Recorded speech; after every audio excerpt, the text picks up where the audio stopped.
What's the work ethic that has to go behind that to make that come together? Take years and years of preparation, years and years of, I don't feel like going to the gym, but I got to get myself up and go to the gym. Like, I don't feel like doing this workout, but I got to actually do this workout. You have to be locked in every single day to stay at this level. This is Derek Moneyberg. Today I'm sitting down with Derek Brunson. Derek's got a fight coming up on February 12th, yeah, in Houston. Absolutely. He's in the UFC. You ranked high. You're like number 4 right now?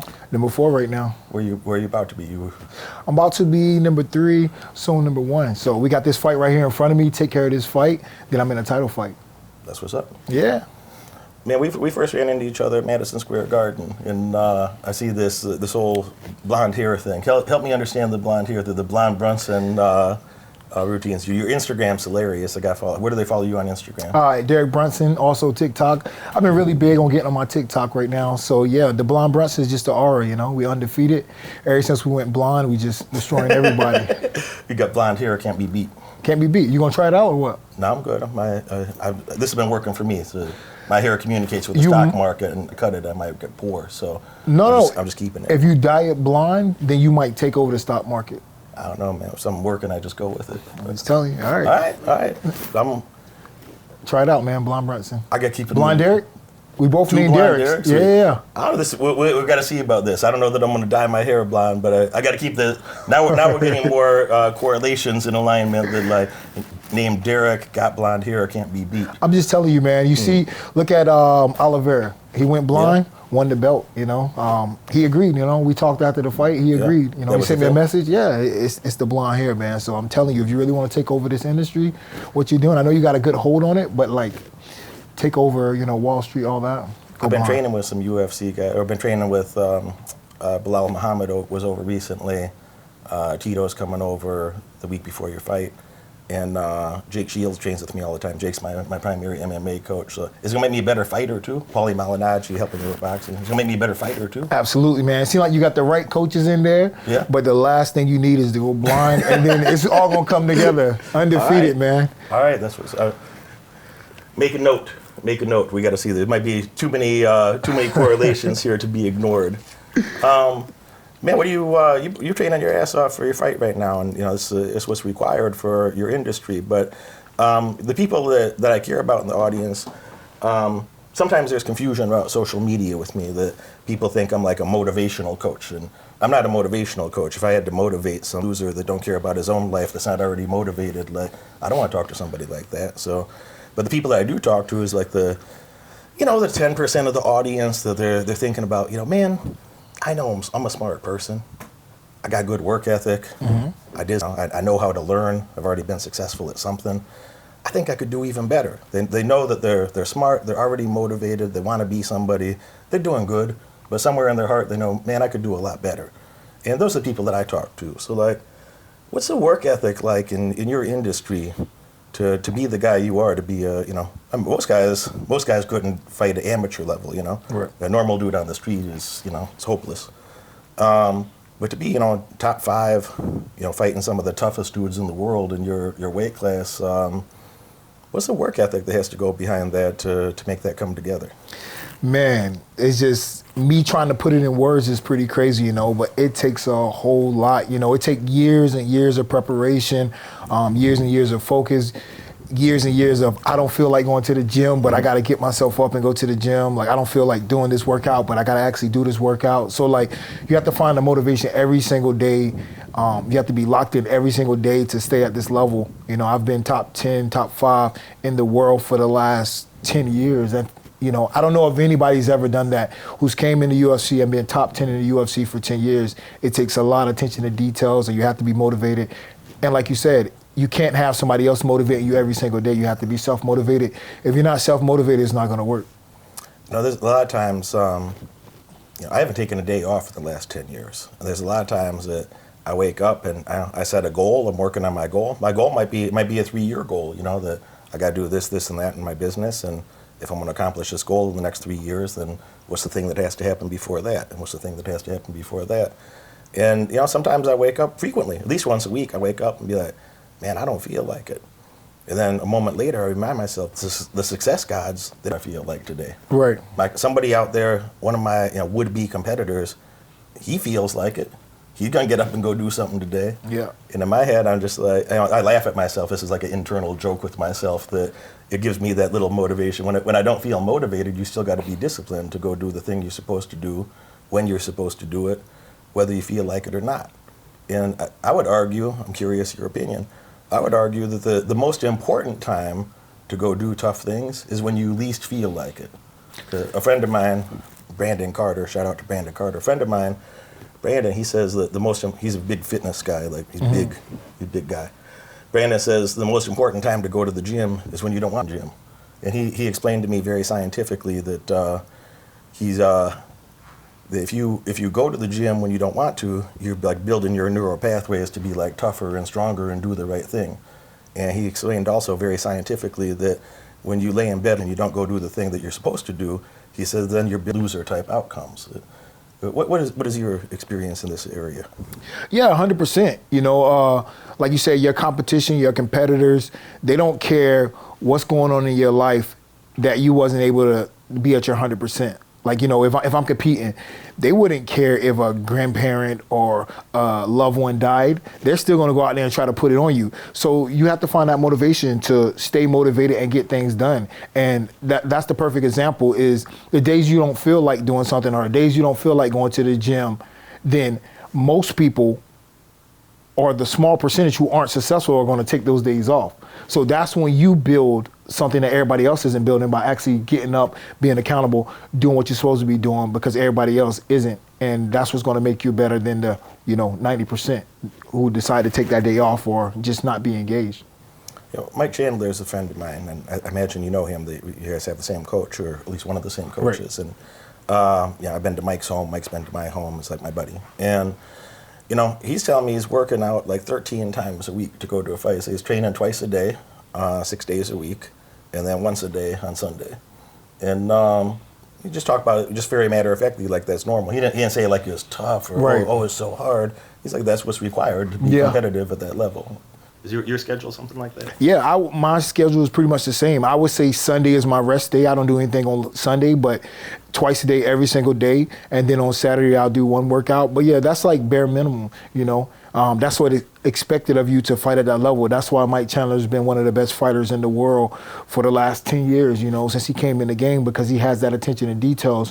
Whereas I guarantee the opponents that he's facing, they're not being as consistent. They might 10 this week, 12 next week, 13 the next week, 9 the next week. You know what I mean? They're not staying consistent. They might overwork Mike one week, but what about the weeks when they're not being consistent? They might do a 6 one week, 14 one week, but you have to find that way to stay consistent, keep a schedule, and stick to that routine in order to be successful at the highest level. Carrie Walsh is another friend that she's a volleyball player, and she's been the most dominant female volleyball player ever. Yeah. She got herself 3 gold medals. She got herself a bronze medal after that. She's a little grumpy about that bronze medal. She don't like that bronze medal so much. She got gold, bronze, And that's over 12 years, in her sport, you could only win 1 medal per Olympics. Right. So she had gold medal 4 years later, gold medal 4 years later, gold medal 4 years later, bronze medal. And she, again, pissy about that bronze. She's thinking about going back, trying to hustle up another one, another gold. Now, Carrie said something to me that kind of in passing, but I thought it was very important. She says that masters are consistent. And you just touched on that consistency thing, that like, if a person just does something when they feel like it, like you can't have a champion result if you just feel like it. You got to behave like a champion. You got to behave like that you're at the top of your industry before you actually get to be at the top of your industry, and then to do that as consistently as you have. You have anything to add to that? Carrie won 112 matches in a row. Yeah. That sounds like a typo, but she won 112 matches in a row against the other top competitors in her field. That's a hell of a... So when she says consistency is important, I really took that to heart. Yeah, no, funny, I used to watch Carrie and Misty Mays, I believe, was her partner. I used to watch them in the volleyball in the Olympics. They used to kill it. And I think I remember they lost. I think they lost to the Brazilian team, maybe. So it's funny, though, like high-level athletes, they don't remember all the success. They remember the one time they didn't. Like, I guarantee the bronze medal bugs her more than, like, she thinks about the gold medals, you know what I mean? Mm-hmm. Where, in all reality, I'm sure whenever she sit back and done with the sport of volleyball, she can appreciate, she probably care more about the gold medals than the bronze, but she's so competitive and right in the moment that's how athletes think, It's like, we don't care about the victories. We think about the times when we didn't win, and those times that we didn't win drive us to do better, in the future and succeed more. Yeah. Yeah, the people that are on top of something, you have to have that self-criticism. I'm that way in business, If there's something I don't know about, you can't know everything about business. Like, Warren Buffett, when he was 86, he's 91 right now. When Warren Buffett was 86, he said he thinks he understands about 2% of what there is to know about business. Warren Buffett has a similar IQ as me. I have a great IQ. He has a great IQ. Warren Buffett had a great work ethic. I got great work ethic. But Warren Buffett's 50 years older than me. At that time, right. Warren's 50 years older than me, and has access to anyone in the world that he'd like to talk to. Right. If Warren texted you, would you get back to him today? Absolutely. Probably Warren Buffett, It's Warren Buffett. Yeah. So if you got 50 years extra experience and you got, have access to anybody in the world that you'd want to talk to, man, if he thinks he understands 2% about business, it'd be arrogant for me to think I understood 1% at that time, Right. I don't think that's true. I think Warren knows a lot. Yeah. I know a lot, but, I went to the #1 business school in the country out of 416. I went to the best one. But anyway, I look at that, like, things that you don't get to be Warren Buffett, or you don't even get to do as well as I'm doing in finance if you're not having some of the self-criticism yourself. There's a lot of things can go good in the day, and I expect that. I focus on, every day I think, well, a couple things are going to go good, and I'm going to have, and I just expect that. When I wake up, I'm in a good mood. I'm just like, all right, what's the worst thing I got to do today? Yeah. Let me do that first, Right. Let me try to deal with the toughest things first, and I can, continue to be in a good mood for the rest of the day. You must have some version of that in your life that, a lot of people try to avoid pain or avoid those frustrations, and I think the frustrations just stack up. If you're not going to tackle that shit head on or have some self-criticism, take care of the weakest parts in whatever it is you're trying to accomplish, it's hard to accomplish something. But what does that look like in your life when you wake up and like, man, I got to do a couple tough things today? Like, are you a procrastinator about that, or you just going for it? Yeah, me, it's funny, my college coach, wrestling coach, was so big on day planners. The first day we got to college, everybody got presented with a day planner, and it was like for the whole year. And so he was really big on like planning your day, working your plan. And if you didn't have a plan and you didn't know what you was directed towards, because often you might get busy in the day and you might forget what you have to do. So having a day plan to keep you focused. So that's one of my things. That's how I stay like on track. Anything I have to do, whenever I think about it, I write it down. So that helps me work my plans and get to what I need to get to. And yeah, whenever I have something tough, I'm like, let's go. We got a tough workout coming. Let's address it. Let's get ready. Let's get up for that workout. Let's do the best we can in that workout. Take a little break, get ready for the next one. And then, when it's over, then I'm chilling, relaxing, recovering. But I always like to stay focused and scheduled so that I can get things done, because I like to do a lot of things at once and, keep things going. How's the weight cut situation? How do you deal with that? Maybe you're used to it. When I think about it, like intermittent fasting even, I think to myself, man, that shit sounds good and I should try it. But then about 4 hours go by. And, by like 4 hours and 3 minutes, I start thinking about like cannibalism. Be like, man, this is a danger to society if I don't have a couple hundred calories right now, So I think that would be the toughest part for me in fight. I got a great workout. I like to train. Don't care if I'm exhausted, I'll push through. But I also want a big cheeseburger and whatever else I want to eat today, So how do you, obviously it's part of your profession, it's part of your career. You're fighting at 185, right? Yeah, I fight at 185. So you're walking around at like 210 or something normal, or? About 205, about 20 pounds. So yeah, nothing too crazy. So what's that, maybe some people have a tougher time at it than you do. Maybe you're naturally okay. But what's that like for, did it change your moods, it change your energy when you got to, lose 20 pounds to go get on that scale? Oh yeah, when I get close to about 12 pounds, I start getting real grumpy. Mm-hmm. Yeah, for sure. It takes a lot of discipline, a lot of dieting, a lot of focus. I like to play video games. So whenever I'm cutting weight, getting up 20, 25 pounds, getting ready for weigh-ins and stuff like that, I like to play video games, keep my mind engaged. I might bring some business stuff from home, like working on my gym stuff. That's a good time for me to work on that type of stuff. So I'm not thinking about food, thinking about stuff, and just letting time fly by. Play some more video games, go to sleep, and then we have a day before weigh-ins. But yeah, that's pretty much how I cut the weight, and get some workouts in between, obviously, to get the weight off also. So part of your routine is you don't let yourself put on a whole lot of weight. Between fights, you're not letting yourself put on a whole lot of extra weight. Yeah, I don't get too crazy. Yeah, I know guys that I used to train with at Fort 185. They'll get to like 230, 225, on the regular, and then they'll cut down to 185. But I figure, don't make it super hard on myself. Keep it, disciplined. Like I might have cookies when I'm not training for a fight. Once a week or once every 2 weeks. I love chips, so I eat some Doritos. I eat a whole bag at one time. But as far as like all those sweets and stuff like that, I try to keep it at a minimum, maybe once a week, once every 2 weeks. Just not crazy binge eating, so it's not that much harder on me whenever I'm trying to make that weight cut. Gotcha. That makes sense.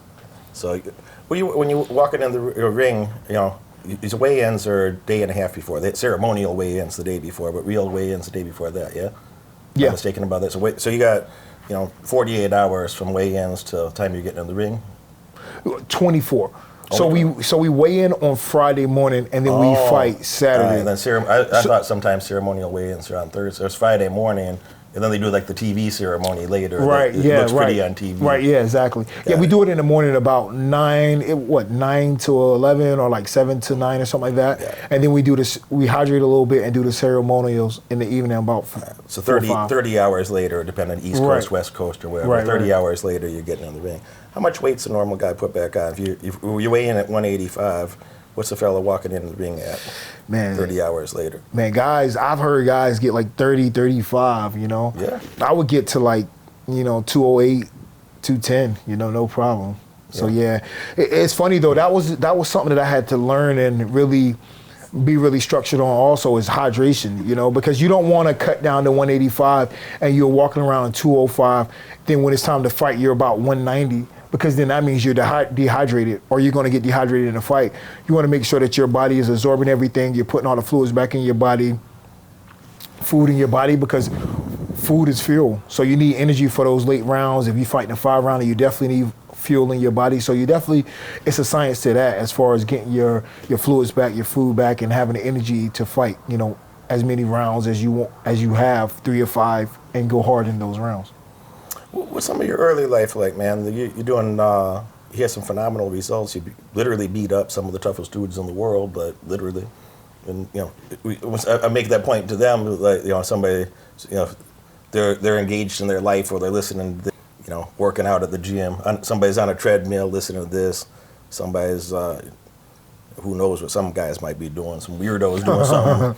Some weirdos doing something bizarre we don't want to talk about while he's listening to this. But I want to make that point in his head that, like, you literally beat up some of the toughest dudes in the world in your weight class. Like, what's your early life like? A person doesn't get themselves in that circumstance to develop those skills, have the discipline to do the things that's necessary for you to be the man you are. I found you might be very different, but a lot of success that happened for me later.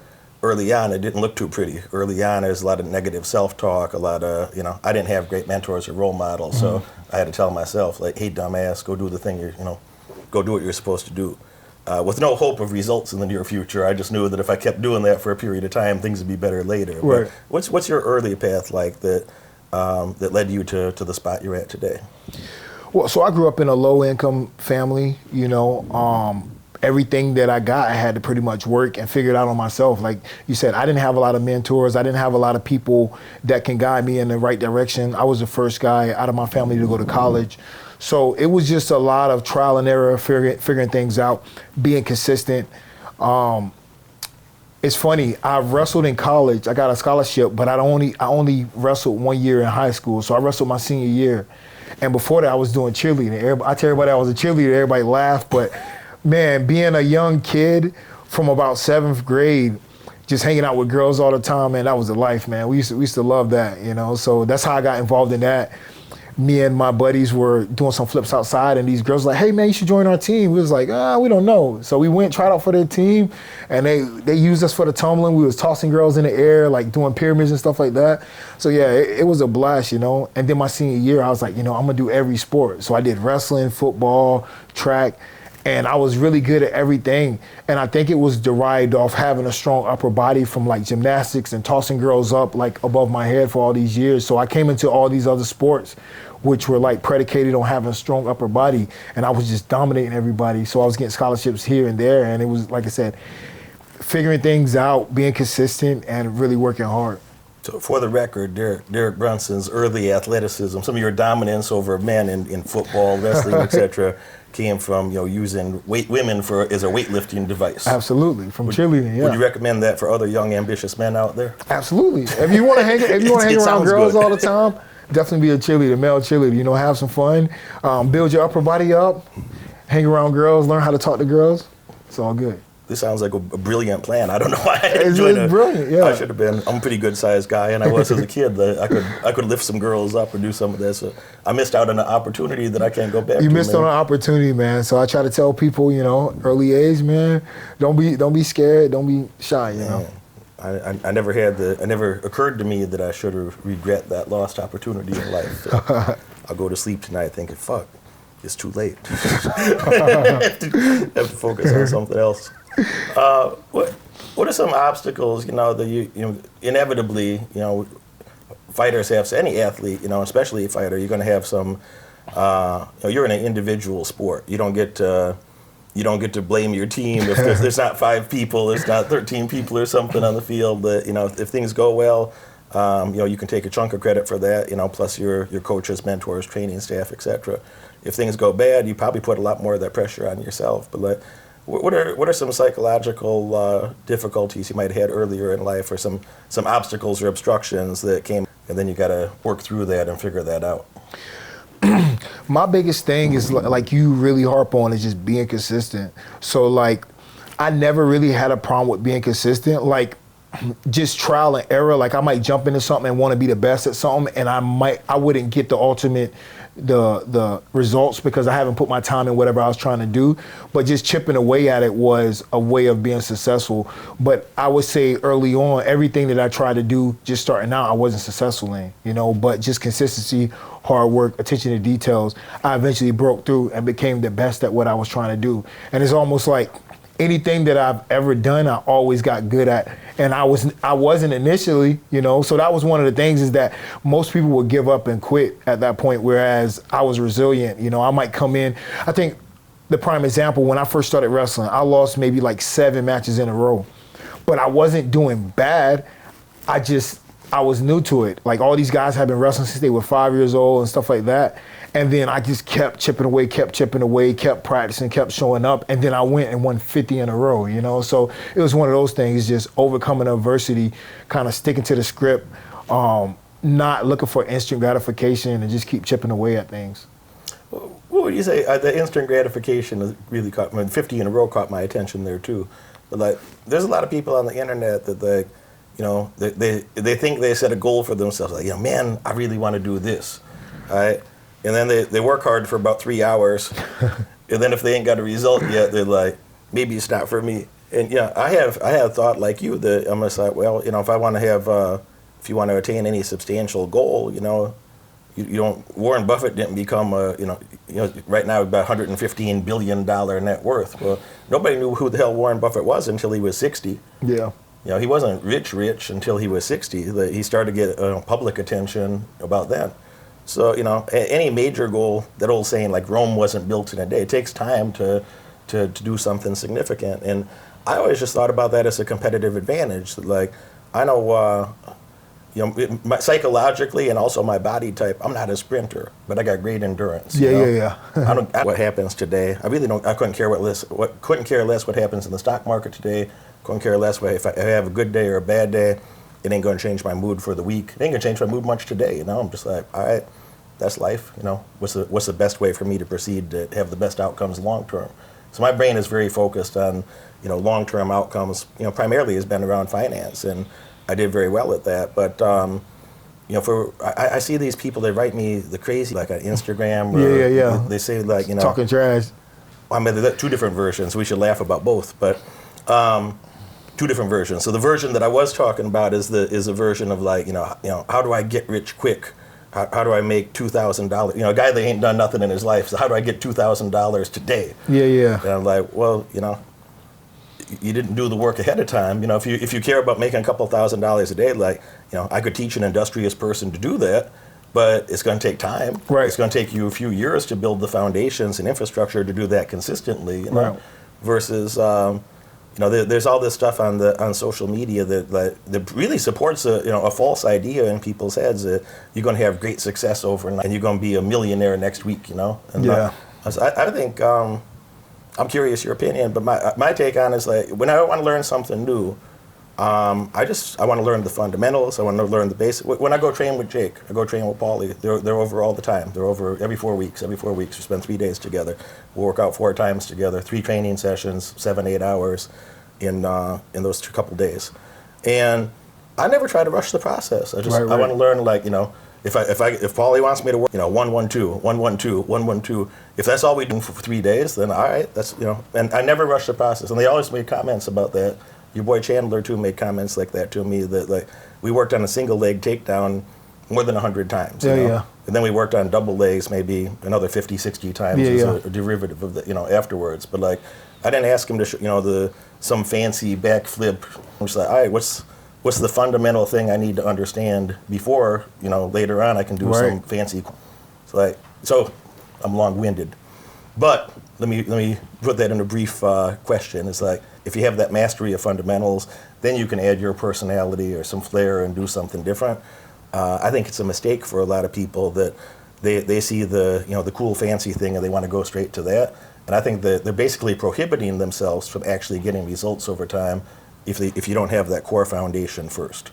What's your take on this? Oh yeah, for sure. I think a funny example, which a lot of people do, is like, let's say sports gambling. That's pretty big, So you might come in and let's say you get lucky, beginner's luck. You come in, boom, you hit it. So you made a lot of money. Then you come and try to do the exact same thing and you slowly lose all the money you made, then more, because you haven't laid a good foundation and you got lucky early, but you really didn't have a good system.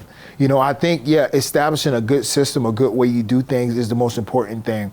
If you don't have a good system, it's not going to last long term. Like you might get that beginner's luck or you might get lucky initially, but you definitely have to lay a foundation and you have to learn the basics from what you're trying to do in order to create, long-term success.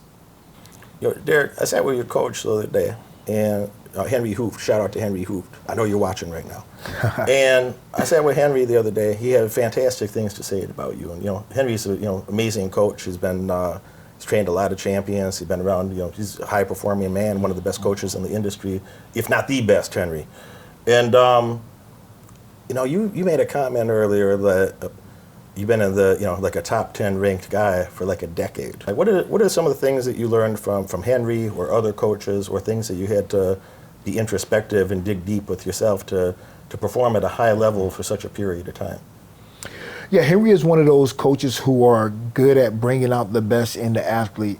Like he's going to be real with you, going to be upfront with you. He's going to say, hey, if you come in out of shape, if you go in and fight out of shape, you're going to get your ass kicked.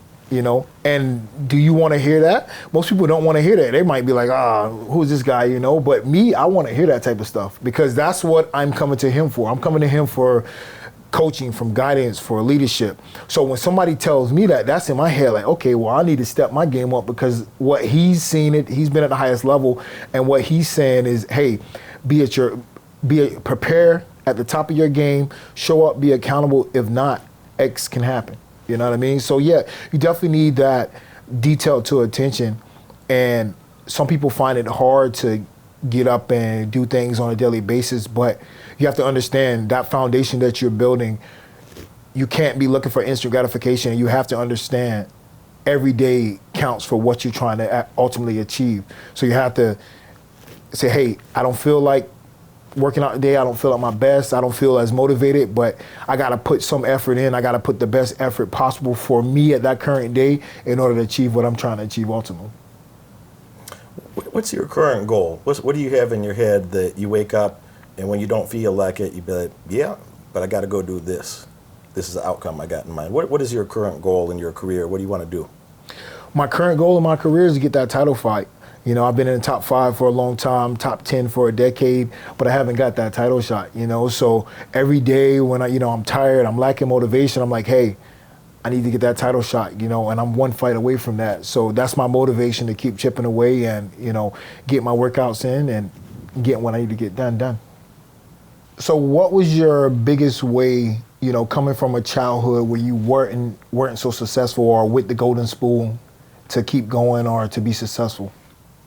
I mean, the alternatives weren't very good, man. You know, so you're gonna, you know, my dad was in prison. My uncle was in prison. That was the only other, like, you know, what you could call a male role model. I only had one uncle, and you know, my mom wasn't the best person. You know, wasn't the best mother, and I wish she would have behaved a bit different in my childhood. You know, so I was like in a spot about 10 years old where I was in charge of the household more or less. I had to just be honest with myself, be like, well, you know, your mom's kind of a child that she having a hard time taking care of herself, and she ain't gonna be able to take care of me, you know, the way some others would, you know. And dad's not there, and you know, you as a child, you know, you might pray to God for a little while and hope for a different outcome, but God wasn't answering my prayer, and nobody else was either. So I was like, well, what can I do to affect the circumstances? What can I do to make things better? And I didn't like that at the time, you know. Like I didn't want that kind of pressure on me as like a child, but I think in the long term, it really made my life. You know, that I don't wake up and tell myself no excuses. I just want to think like, what's reality look like? Like what's the objective truth or facts of whatever circumstance I'm facing? And if I set a goal to do something, I mean, you'll get this. Is like you got to be the same type of person. Like, you know, you got to set goals that are difficult, but you know, somewhat attainable. You might have your big goal, but then there's a series of goals that you gotta, what's your goal for today? What's your goal for this week, for this month, and so on, you know? And, you know, I've just been good at looking at reality and being like, all right, if I want to be here in the future, you know, what's it look like a step before that and a step before that? And if you can kind of play that backwards and forwards in your head and be like, does that make sense? Do these things link up that this would lead to this, to lead to this, to lead to this, to lead to this, to some of my bigger goals? So, you know, I didn't want to play video games. If that works for you, no problem. But, you know, I was done playing video games by the time I was like 10, 11. And I just like, you know, for me, I was like, all right, let me go. I got a paper route when I was 10.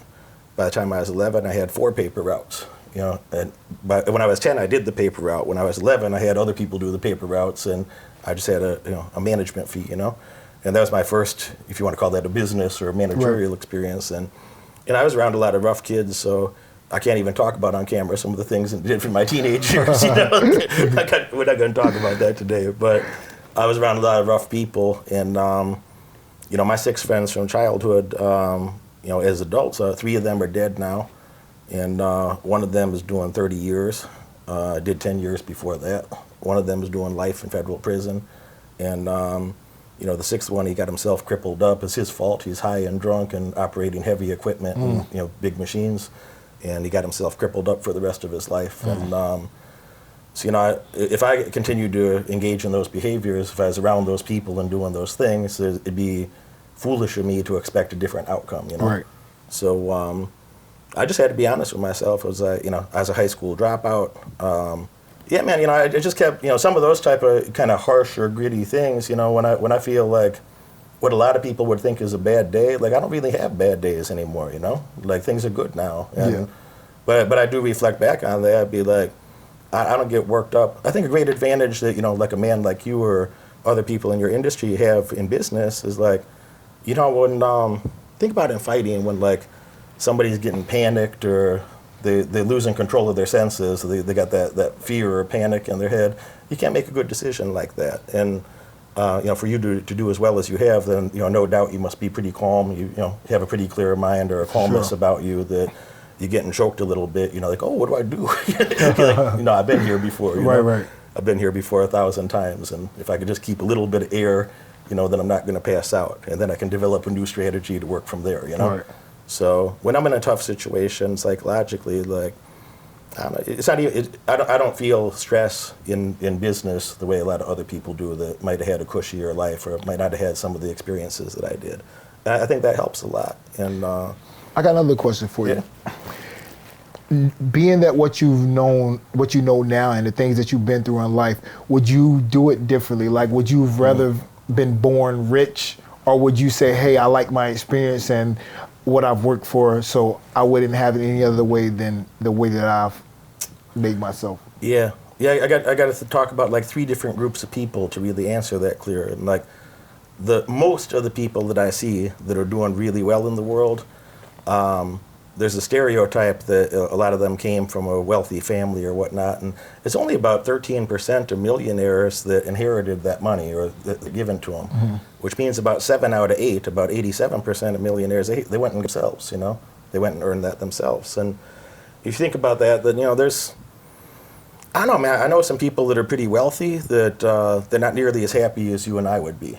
And that's not to say that money don't buy you happiness. If you don't think that money buys you happiness, you don't know where to shop. If you don't think money, having money solves a lot of problems that not having money creates. Right. So I don't know a lot of broke people that are really living their dream, man. Yeah. So I just think that's like if you're a man or an industrious woman, like, you're responsible to go create some value in the world. Go do something for the world that people value and appreciate, and they want to interact with you, and they're happy to pay you for a service or something that you do.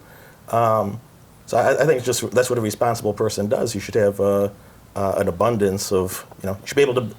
So some people got different goals. I don't want to go off topic. I want to go right back to this. But some people got different goals, man. Like, not everybody's trying to be a champion fighter. Yeah. Not everybody. I got it in my head I'm supposed to have a few $100 million. And I'm a little over 50 right now, a little over 50 million. And, I got to go multiply that. Like, I got to go do that.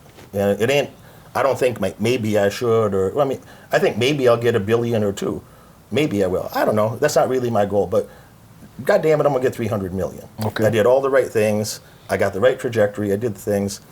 Other people, back to your question, other people is like, if you don't set a goal, you can't attain it. So the people that I see in there, there's either the subset of people that they were born into a situation where from birth it was expected, you're supposed to go to the right universities, you're supposed to do certain things, you're supposed to go to the extracurricular thing, and their parents had that grooming.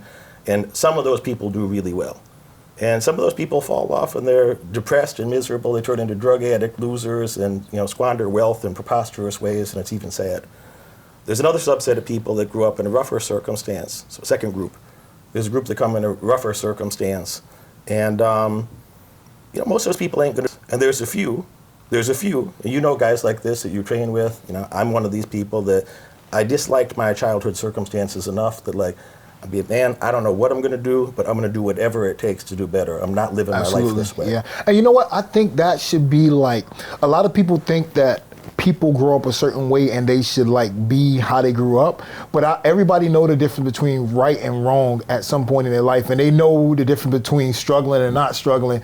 And if you struggle, you should be like, well, how do I do exactly what they did? I don't want to do exactly what they did, so I don't have to struggle. So it should be like human nature to work hard. If you seem like you grew up in a struggle or you grew up in poverty, that comes natural to me, but I guess it doesn't come natural to everybody to have the work ethics and to want to do better. I traveled to about 66 countries, and I grew up in American poverty. And I know the difference of, there's some people out there there's some countries that things are rough, and it's hard to change your circumstances. Right. If you grew up in America, if you grew up in Canada, Western Europe, Scandinavia, all right, if you grew up on the lower end of the economic system there, it's still your responsibility to do better. Right. And you're surrounded with opportunity if you just, wake apply up yourself. your brain and go apply yourself. If you let your brain wake up and go take action, find a good mentor, find a good coach, that's how you do. I had to go find good teachers. I didn't have good mentors around me, so I spent a lot of my early life trying to earn the respect or do the things necessary to have good teachers that would invest in me, to have good mentors, trainers, coaches to invest in me. And Man, I didn't like invent geometry. I didn't invent statistics. I learned that from somebody else who's passed down that lineage of knowledge. I didn't invent economics, but I went to University of Chicago, which was the #1 economic school in the world, and I know a lot about economics now. I know a lot about finance now. I didn't, bro, did you invent fighting? No. You probably got some coaches to help you. Right. You probably had some high-level training partners who had some coaches themselves, So like, there's people out there that they think, I'm just going to do it by myself, and like, that person is doomed, A person that, if your goals are so small that you could possibly accomplish them by yourself, then you need bigger goals. Yeah. If your goals are so small you could possibly accomplish them by yourself, you need bigger goals. You need bigger goals, man. So, third group of people, to go back to that, is there's these middle class people. But if you were born middle class in America and you chose to stay there, I don't really respect that type of person. It's not somebody that I'm gonna spend my time with. Right. If that's the extent of their ambition, is like, oh, I was born in the middle class, and I'm just gonna fumble around and work 15 hours a week and get paid for 40, but really you work 15 hours a week, you get paid for 40, you get your little, not much money, and mediocre income and mediocre woman in your life, and some mediocre kids with some snaggle tooth, and you were too lazy to make some money to pay for their braces or something, But it's not somebody that I'm going to spend my time with. It's not somebody I would even accept as a client. I don't want money from somebody like that. Like, I can't help somebody that don't want to help themselves. Yeah. So like, imagine somebody wants to train with you and they're going to make a very mediocre effort. Yeah. Just show up for training one day, then don't show up for a week, and come back for 3 days. Like, man, what are you doing, man? Like, you're not going to be successful like this, man. You just wasted your time and my time. You can't spend your time with somebody like that because they're going to make you worse. Yeah, for sure. Is that true or not? No, that's fair enough. Yeah, for sure. You don't know what to teach them, and then this is a representation of what you're teaching, and you know what I mean? Like, yeah, I mean. What would your coaches say if you showed up and be like, like that? You're gonna show up sporadically. You're gonna be maybe bad hygiene on top of it. Maybe putting the pressure on them, like, hey man, you're the coach. It's your job to make sure I win. Trying to put the pressure on them instead of having the personal responsibility for your outcome. Like, that's the biggest thing is like most coaches don't care about wins or losses. They care about effort. And they know that if you make effort, you're going to be more likely to succeed than not. You know what I mean? So like accountability is the biggest thing, showing up is like the biggest thing. Being accountable is like one of the bigger things, But if somebody naturally, I've seen people with so much talent, and they just half-ass everything and they never reach potential. Like, it's like people, I see them and I laugh, I'm like, man, this guy has more potential than this guy, but this guy is farther along because this guy applies himself. You know what I mean? So, I was fortunate to have a good IQ. My brain worked good, and I was very,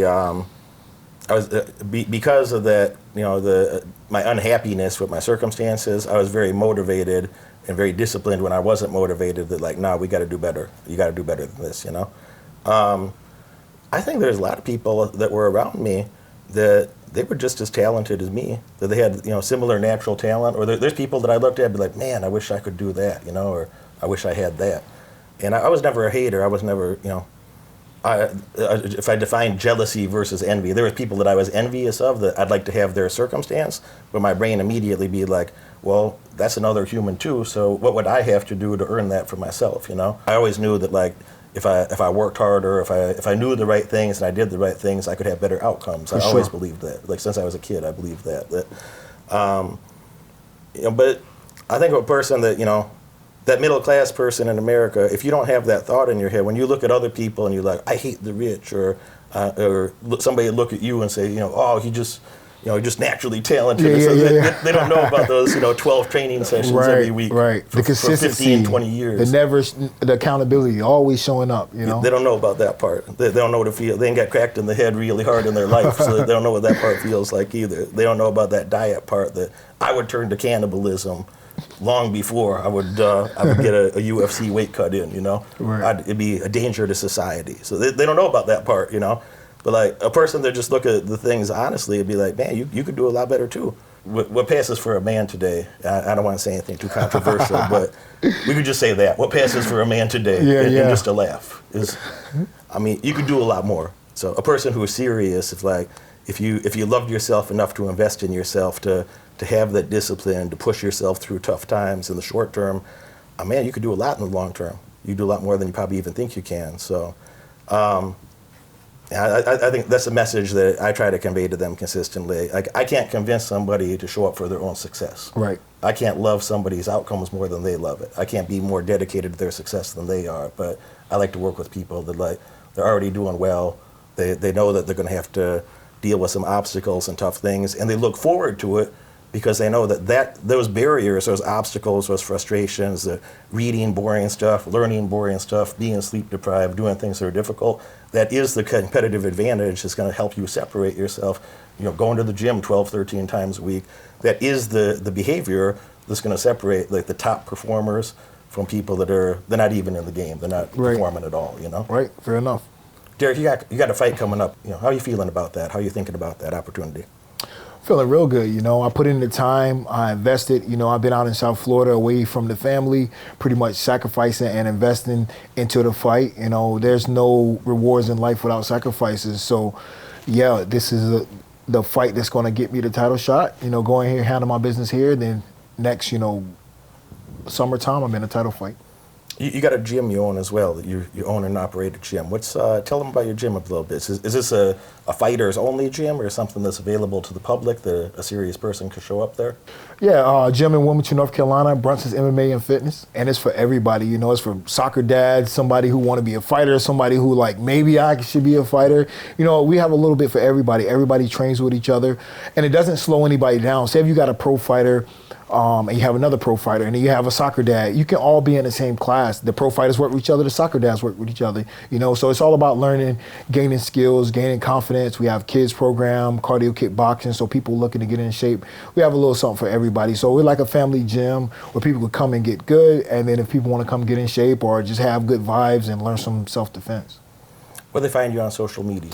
Social media, follow me on Instagram at Derek Brunson, Facebook Derek Brunson, and TikTok Derek Brunson.